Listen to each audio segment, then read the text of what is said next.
ಬೆಳಗಾವಿಯಲ್ಲಿ ನಿಲ್ಲದ ಕೃಷ್ಣ ಮೃಗಗಳ ಸರಣಿ ಸಾವು. ಇಂದು ಬೆಳಗಿನ ಜಾವ ಮತ್ತೊಂದು ಕೃಷ್ಣ ಮೃಗ ಸಾವನ್ನಪ್ಪಿದೆ. 31ಕ್ಕೆ ಏರಿದ ಕೃಷ್ಣ ಮೃಗಗಳ ಸಾವಿನ ಸಂಖ್ಯೆ. ಬೆಳಗಾವಿ ತಾಲೂಕಿನ ಭೂತರಾಮನಹಟ್ಟಿ ಗ್ರಾಮದಲ್ಲಿರೋ ಕಿರು ಮೃಗಾಲಯ ಇದು. ಕಳೆದ 4 ದಿನಗಳ ಅವಧಿಯಲ್ಲಿ 31 ಕೃಷ್ಣ ಮೃಗಗಳು ದಾರುಣ ಸಾವನ್ನಪ್ಪಿವೆ.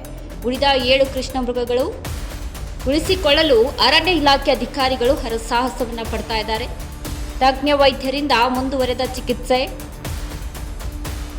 ಗಳಲೆ ರೋಗದಿಂದ ಸಾವನ್ನಪ್ಪಿರುವ ಶಂಕೆ ವ್ಯಕ್ತವಾಗಿದೆ. ತಜ್ಞ ವೈದ್ಯರ ತಂಡ ವ್ಯಕ್ತಪಡಿಸಿದ್ದಾರೆ. ಈಗಾಗಲೇ ಕೃಷ್ಣ ಮೃಗಗಳ ಲಿವರ್, ಕಿಡ್ನಿ ಸೇರಿ ವಿವಿಧ ಅಂಗಾಂಗಗಳ ವೈದ್ಯರೋ ತಜ್ಞ ವೈದ್ಯರ ತಂಡ ಬನ್ನೇರುಘಟ್ಟ ರಾಷ್ಟ್ರೀಯ ಉದ್ಯಾನ, ಬೆಂಗಳೂರು ನುರಿತ ತಜ್ಞರಿಂದ ಮರಣೋತ್ತರ ಪರೀಕ್ಷೆಯನ್ನ ಕೂಡ ನಡೆಸಲಾಗ್ತಾ ಇದೆ.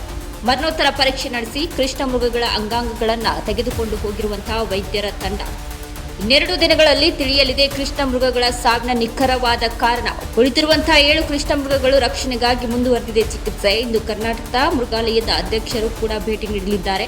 ಅರಣ್ಯ ಇಲಾಖೆ ಅಧಿಕಾರಿಗಳಿಂದ ಕೂಡ ಮಾಹಿತಿಯನ್ನ ಪಡೆಯಲಿದ್ದಾರೆ. ಕೃಷ್ಣ ಮೃಗಗಳ ಸಾವಿಗೆ ಕಾರಣವೆಂದು ತಿಳಿಯಲು ಬರ್ತಿರುವಂತಹ ಮೃಗಾಲಯದ ಅಧ್ಯಕ್ಷರು. Bureau report, Mallesh Kumbar, news 90 Kannada, Belagavi.